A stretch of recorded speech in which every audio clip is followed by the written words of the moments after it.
హిందీ నేర్చుకుందాం. ఘర్ చలో ఇంటికి వెళ్ళు అంటే ఇంటికి పద. ముజే బతావో నాకు చెప్పు. ముజే అంటే నాకు, బతావో అంటే చెప్పు. ముజే బతావో అంటే నాకు చెప్పు.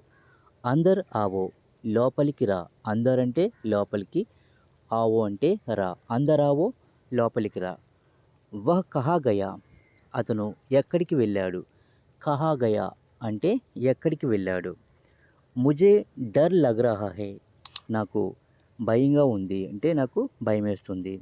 కామ్ షురు కరో పని మొదలుపెట్టు. యహ్ ఆసాన్ హే ఇది సులువు అంటే ఇది సులభం. ముజే ఘర్ బులావో నన్ను ఇంటికి పిలువు. బులావో అంటే పిలువు. ముజే ఘర్ బులావో అంటే నన్ను ఇంటికి పిలువు. హమ్ మిలెంగే మనం కలుద్దాం. మే భూల్ గయా నేను మర్చిపోయాను. So friends, please like and subscribe.